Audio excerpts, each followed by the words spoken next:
Okay, so as she's arriving, Dr. Jessica Sanders has a PhD in an MSPH and is an assistant professor at the University of Utah in the Department of Obstetrics and Gynecology. She is the director of research for the Ascent Center for Reproductive Health and the policy director for the Family Planning Elevated Statewide Contraceptive Initiative.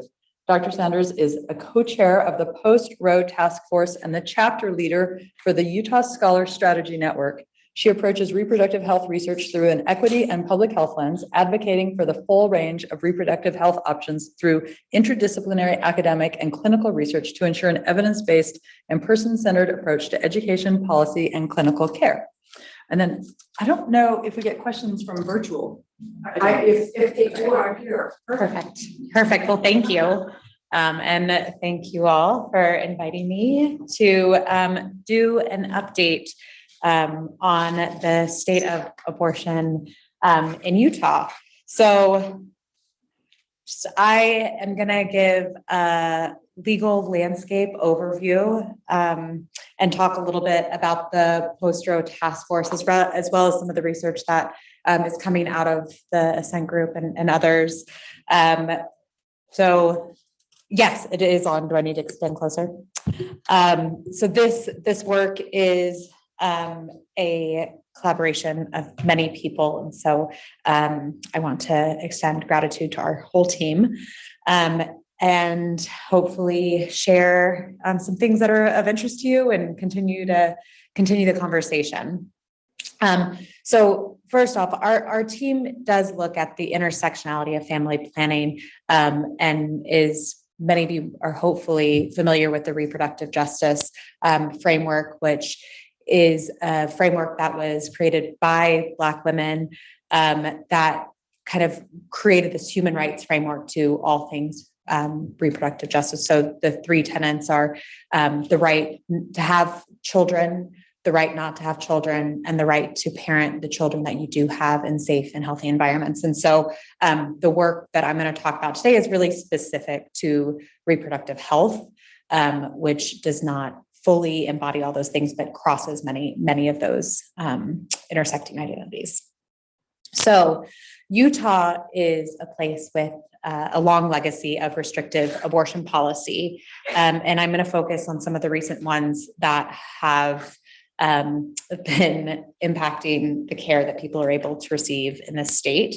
So in 2020, so before the fall of Roe, pre-Dobbs, the Utah legislature passed a trigger law which banned most abortions performed within healthcare settings in the state of Utah and criminalized providers and clinics for unlawful procedures. So it prohibited any abortion at any stage of a pregnant person's pregnancy with few exemptions. So this bill was put on hold until the federal Roe fell, and also has been challenged here in the state since then. And so I'll give a little overview of the recent timeline because it complicates things, right? It creates an environment of chaos and confusion, which hopefully I can clarify some. So 2023, there was this very lengthy bill that came out, House Bill 467. And it basically was scheduled to go into effect May 3rd, so very recently. And key elements were enjoined from legal action on May 2nd, so at the 11th hour. But it required all abortions to be performed in a hospital with some exceptions, prohibits licensing of abortion clinics. So in Utah, there are two main clinics that provide abortion care and would have delicensed those, and then modifies some other provisions about what constitutes an emergency in relation to abortion, and the list kind of goes on. And so this was something that legal scholars and folks were paying a lot of attention to, and a lot of providers were uncertain about what it meant for the practice that they were able to, or the care that they were able to provide their patients. So again, kind of wind back just a little bit into the landscape and kind of this changing environment. So in 2019, there was a bill that was passed that in Utah, abortions could only be provided up to 18 weeks with limited exceptions. So there was an injunction that was paused there. And abortions, because of Roe, were still able to be provided until viability. And then in Senate Bill 174, which is the trigger bill, was passed in 2020, prohibited all abortion. And then in June of 2022, Roe versus Wade was overturned by the U.S. Supreme Court, removed the federal protections of abortion legality nationally, and grants the right for states to determine when and if abortion care can be provided. So that triggered our ban to go into effect within a day, 3 days. Within 3 days, there was a temporary restraining order that blocked the trigger ban from going into effect. So at that point, abortion is still legal in Utah. In June of 2022, the 18-week ban goes into effect. So it did limit the incidences where people are able to have abortions after 18 weeks. And then July 2022, a more permanent injunction goes into effect. And then in August, the state asked the Supreme Court to assess this case, to go back to say, okay, we think that the trigger ban should go into effect, and that case is still pending. So there's still a hold there. And then during this last legislative session, we saw these additional restrictions, which would effectively ban any abortion care in clinic, in any sort of clinic. So about 95% of abortions in our state occur in clinics. And so that would have been restricted. And as I mentioned, with the Planned Parenthood Association of Utah and the ACLU lawsuit, they were able to grant a preliminary injunction there. So the current legal standing of abortion is people can receive abortion care in Utah for any reason until 18 weeks gestational age currently. There was a case that was supposed to be heard on May 10th to assess the trigger ban, and that has been postponed. So this is still a fluctuating landscape, and it just takes some attention to figure out what's going on. So one of the ways that we are paying attention to this is through the post-Roe task force. So I'm going to touch briefly, and I want to, again, take a moment to offer gratitude to Lisa Harris, who actually joined as our keynote speaker at last year's Center of Excellence in Women's Health Symposium, which was the week after the Supreme Court draft came out. And so while we had been thinking about the impact of Dobbs on Utah and on the care that providers are able to provide their patients, Lisa generously shared a rough draft of what she and her colleagues were working on at the University of Michigan, which in large part shaped our own task force here.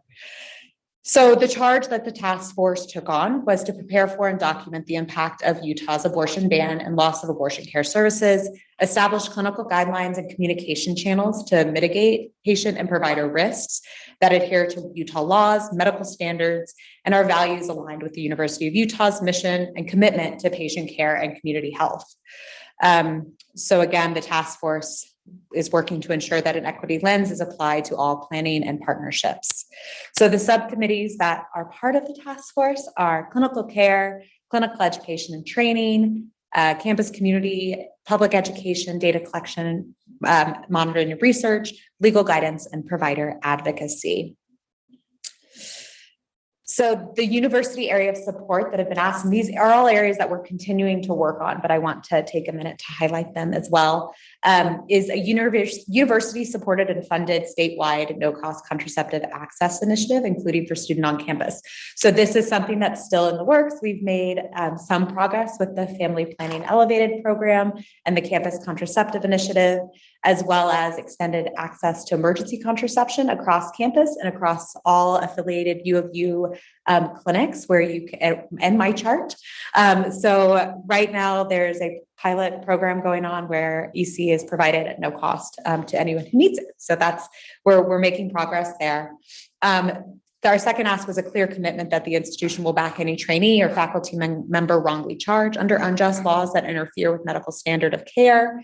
Third, support for all U of U employees in accessing the full range of reproductive health care, including accommodations, paid time off, financial support for abortion services, and abortion-related travel costs. Commitment to train medical students, residents, and fellows in abortion care as required by ACGME for national accreditation, including monetary out-of-state licensing and travel support as necessary. And then work with the U of U and leverage U of U power to lobby for evidence-based policies that expand healthcare access. So with some of the clinical care updates, abortion care still legal at Planned Parenthood and Wasatch Women's for any indication. There is increasing support and education about self-managed abortion using abortion medications for our providers and for patients. And then again, increasing access and education about contraception, especially around emergency contraception. So our clinical care and hospital care kind of subcommittee has been working really closely, and I'll share with you some updates on the early pregnancy assessment clinic, which has been expanded. So the EPAC provides safe and respectful care to people who are experiencing complications in early pregnancy, such as vaginal bleeding and pelvic pain for any reason. And I have the contact information here. EPAC also provides safe and respectful pregnancy dating and referrals, as well as pre and post abortion and miscarriage care. And so making sure that those expectations and kind of normalizing this type of care within our healthcare systems has become really paramount to the work that we're doing because of the shifting landscape, to make sure that we know that people can access safe and respectful care here. So again, updating some maternal indication guidelines, fetal indication guidelines, making sure that those are clearly communicated across specialties, and then tracking abortion harm through the hospital's morbidity and mortality reporting system in a way to standardize the data that are being collected. So research, data collection, and monitoring, again, working across these subcommittees to really collect those data. Some examples of the work that has been done here are abortion-related IRB protocols, including certificates of confidentiality and language that allows for expedited pause and reassess if legal changes occur. So if you're doing any abortion-related work or any sort of pregnancy-related work, I'd be happy to talk to you about some of the IRB processes that we've kind of hopefully figured out as ways to reduce harm and encourage research in this way. So provider impact study, patient impact studies are ongoing, as well as the U of U campus survey. Baseline state abortion trends are being assessed as well. Utah has a long history of lower abortion rates compared to the United States, which is this top graph. Medication abortion became available in the US in 2000. And so this bottom graph is actually looking at the proportion of medication abortion compared to procedure abortion. And as you can see, Utah, like the rest of the United States, has passed this 50% threshold in the last year. So medication abortion, as evidence on safety and effectiveness and acceptability, has grown, so has its use. And this will likely be a trend that we will see continue, as well as people opting for medication abortion in their homes, maybe outside of the healthcare system, which makes that the importance of wraparound care that much more important, as well as like safe and destigmatized care. So the task force is also working on this clinical education piece to develop a plan to secure abortion training and education within the legal bounds across specialties. So that is also something that we're continue to focus on. Recruitment and retention is something that we're paying attention to, and we know that it is impacting residents' decisions on where to take jobs, med students' decisions on where to rank residencies. And this is something that we should be concerned about. One of our first year fellow is doing a survey looking at the impact of restrictions on people's decisions of where to work. And we know that people are not ranking restrictive states. And so this will likely impact the kind of provider path pipeline and the care that people are able to receive broadly across pregnancy in our state. So provider advocacy and organizing is another piece, right? Like providers and folks and healthcare professionals and researchers have this knowledge, and being able to share it back into the public is really important. So public education through local media is something that we are talking about, and supporting this is also part of the work that I do with the Scholar Strategy Network. So here's some examples of a sign-on letter with over 1,100 signatures that came out last summer, as well as op-eds across 8 specialties with multiple sign-ons, kind of acknowledging abortion as healthcare and kind of discussing more of the nuances of how patient care would be impacted. So I invite you to take a picture of the QR code to learn more about these provider networks, as well as we have worked with the Office of General Counsel to provide additional guidelines to support university-affiliated clinicians or scholars engaging as patient advocates or policy-related research. So that's something I'd be happy to talk more about as well. And because I'm right up on the 15-minute line, I want to just also plug the incredible resources that the Ascent team has put together. The website is growing every day, and we are updating it on a regular basis. This QR code, if you look at the supporting abortion-related healthcare in post-Roe Utah, gives a really good outline of kind of where things are right now, the type of care that people are able to receive in hospital settings, as well as resources when questions do arise. So that is it. And thank you again for letting me chat with y'all.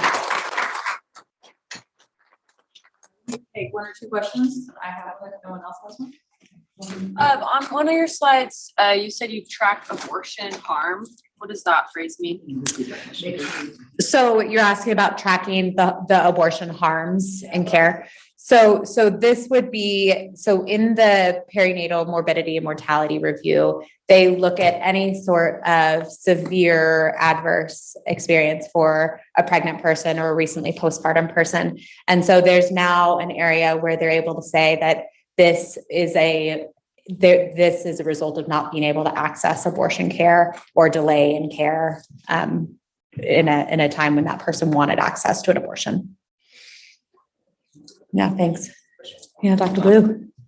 Dr. Sanders, I just want to say, as a member of our department, I'm so grateful for your role in leadership in this area. We are so lucky to have you. At least that's how I feel, and I definitely speak for my MFM colleagues. Yes. Thank you. We're very grateful to have Dr. Jessica Sanders here. Well, thank you. I am also very grateful to have you and your colleagues as part of this. Yeah. So I mean, I was going to continue to give you compliments, which I want to do, but do you have any like insight on the follow-up from the trigger ban, like the injunction, and like was it postponed, the hearing that was rescheduled, or do we know even? So my understanding is that they're actively gathering documents, and those were due to the Supreme Court, I believe, by the end of this month. And so there will likely be a case being heard in the near future. One of the reasons it was postponed was to try and understand what the House Joint Resolution that occurred this legislative session that allowed for them to basically block injunctions. And so there appears to be a delay. I don't have a good sense of the timeline. But we are, we're seeing fallout in other states now too. So I think the creativity and the kind of legal approach is an interesting one to watch. So I'm sorry I don't have more. It's cool. We're used to it. You're the first. I'll text you when I hear anything. Was it fast? Kind of. I was wondering how Utah defines abortion and pregnancy, because if abortion were to become illegal or not allowed anymore, depending on how it's defined, my understanding is that you could insert an IUD after and it would work in theory. So my question is, would that be allowed in our state based on how the definition is in the legislature? Do you understand? Yeah, so a pregnancy is defined as after implantation. We know that IUDs can be used for emergency contraception, and are not an abortifacient as it's defined there. So there has been no challenge at this time to any sort of emergency contraception or anything that prevents pregnancy. And so that's kind of that first question. The definition of abortion, I think, is one that is becoming more and more part of conversation. When I present with one of my MFM colleagues in the layers of medicine, they kind of talk about all the language that they used around pregnancy termination, matching, what kind of the different situations and these very nuanced experiences that their pregnant patient is having. And so I think that is becoming more and more a part of the conversation. In terms of like the surveillance data, that's using the state induction termination of pregnancy forms. And so those only get collected if someone is defining the procedure that they're doing as abortion. As many of you know, the same procedures that are used to treat miscarriage or many other or fetal loss, these other are the same procedures that are used in pregnancy termination. And so I think that is something that, again, highlights the nuance of these conversations for sure. So, yeah. Okay.